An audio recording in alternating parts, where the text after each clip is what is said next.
Panginoon, samahan niyo po kami sa amin pong pag-aaral ng inyong salita. Panginoon, buksan niyo po ang aming puso't isipan, Lord, at hayaan niyo, Panginoon, na mangusap po kayo sa amin at ang inyong pong salita, Panginoon, maisa pamuhay po namin, Lord. Maraming salamat, Lord, and protect, Lord, yung mga kasamahan pa namin na parating pa lamang. Bigyan niyo po sila ng inyong pong traveling mercy. Maraming salamat, Panginoon. Ito po ang aming panalangin sa pangalan ni Jesus. Amen. Ngayon pong Sunday, ano po ba ang ano pong significance itong Sunday na to, no? Ito po yung Sunday before the Holy Week, no? Sa iba pong mga ibang tao, they call it Palm Sunday, di ba? Ito po yung sa Bible nakikita po natin dito yung pagdating ni Jesus Christ sa Jerusalem, no? So, ang aking pong text ay manggagaling po sa Matthew chapter 21 verses 1 to 11. So let me read po, no? Okay. As they approached Jerusalem and came to Bethphage on the Mount of Olives, Jesus sent 2 disciples, saying to them, "Go to the village ahead of you, and at once you will find a donkey tied there, with her colt by her. Untie them and bring them to me. If anyone says anything to you, say that the Lord needs them, and he will send them right away." This took place to fulfill what was spoken through the prophet. "Say to daughter Zion, see, your king comes to you, gentle and riding on a donkey, and on a colt, the foal of a donkey." The disciples went and did as Jesus had instructed them. They brought the donkey and the colt and placed their cloaks on them for Jesus to sit on. A very large crowd spread their cloaks on the road, while others cut branches from the trees and spread them on the road. The crowds that went ahead of him and those that followed shouted, "Hosanna to the Son of David. Blessed is he who comes in the name of the Lord. Hosanna in the highest heaven." When Jesus entered Jerusalem, the whole city was stirred and asked, "Who is this?" The crowd answered, "This is Jesus the prophet from Nazareth in Galilee." Ito po, no? So, we can see po dito po sa verses 1 to 7 na dumating po si Jesus Christ sa Jerusalem na riding on a donkey, sa isa pong asno, no? Noong mga panahon na yan po, no? Ang mga hari, dumadating po sila, pagka po sila ay nanggagaling sa gera, no? O kaya they want to show victory, they are triumphant sa kanilang conquest, they usually ride on a horse, no? Yan po yung sign ng victory. Pero may mga pagkakataon na ang mga hari ay sumasakay talaga sa donkey. Ito po yung mga pagkakataon na they want to show peace, no? Gusto nilang iparating yung kapayapaan.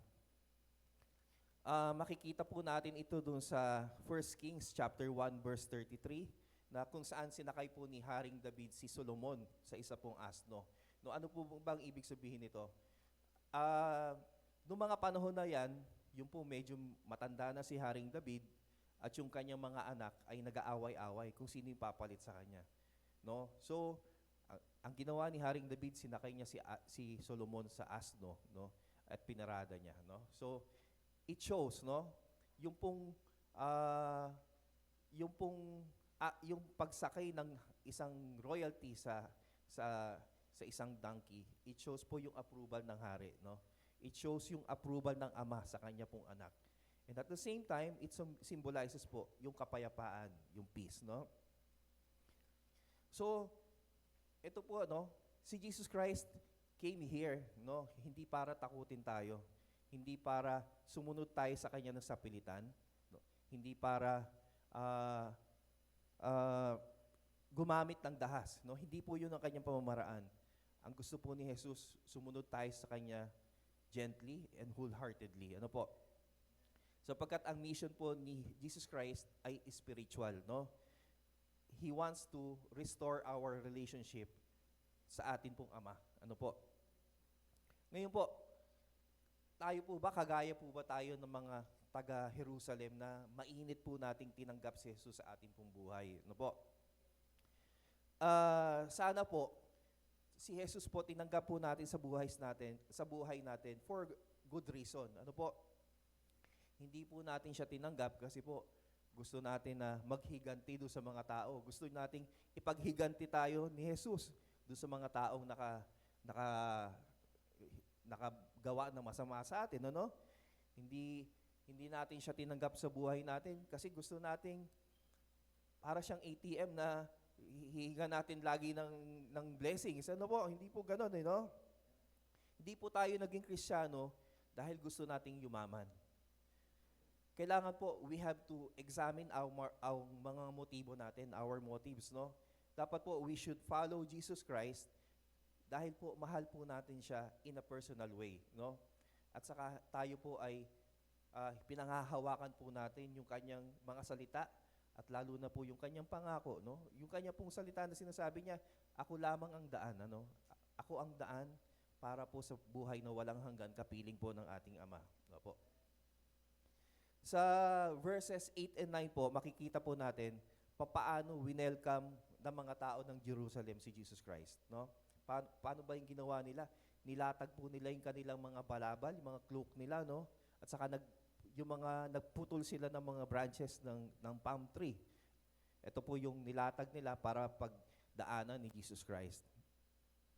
Ito po ang symbolism nito, ito po yung ginagawa talaga nila para pagkilala po sa isang hari, no? Ito po yung traditional po for during that time na talagang nililay down nila yung mga garments and branches to show lalo na po yung mga yung mga hari na arriving na because of successful yung kanila pong conquest, mga ganyan po, ano.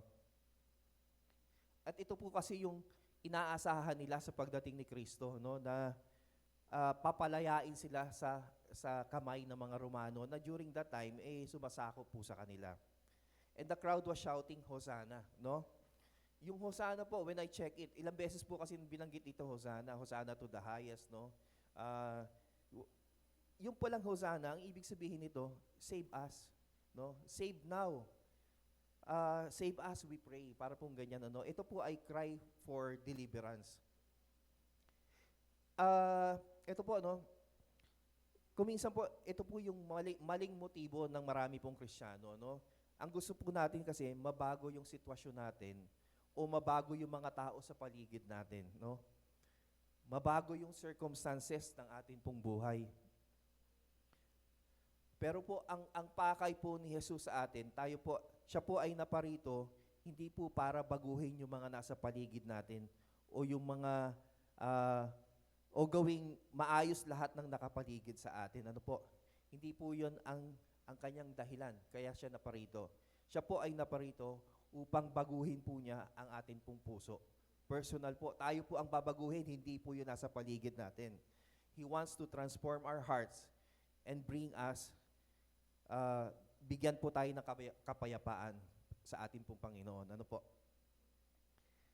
Sa verse 10 po, dito makikita po natin, no, yung mga tao nagtatanong kung sino si Jesus, no? Yung Jerusalem during the time very crowded. Ang dami pong tao kasi po lahat ng mga Hudyo nagpupuntahan doon because it's the Passover, no? So, maraming hindi nakakakilala kay Jesus at nagtataka sila bakit yung mga tao, ibang tao naglalatag ng balabal, mga branches ng palms doon sa kalye, no? And they were asking, sino ba itong taong ito, no? Well, i-relate po natin ito sa ating buhay, no? Maraming nagtatanong sa atin, sino ba si Kristo? Dapat po, ang mga gawa natin, yung ating pong character, nakikita po si Kristo, no? Kagaya po na dapat nakikita po sa atin yung pagiging mapagkumbaba, pagiging maawain, ano po, sa ating pong kapwa. No? Hindi po dapat na imbis na maitaas po natin ang pangalan ni Jesus, lalo lamang tayong nakakadagdag sa kaguluhan ng pagkakaintindi nila kung sino si Jesus. Ano po?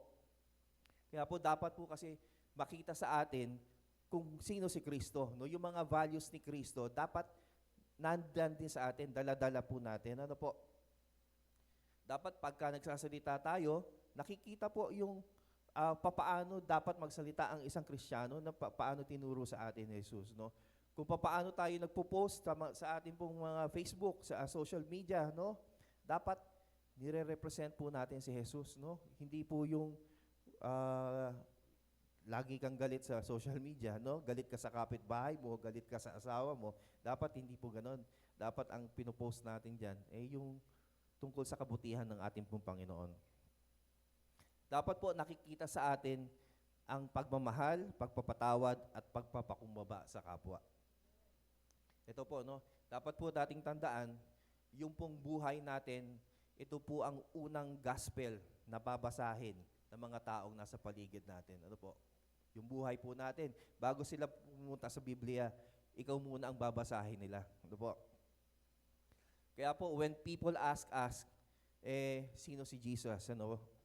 Hindi po tayo dapat makadagdag sa kanilang kalituhan, no? Sa pagkakilala kay Kristo.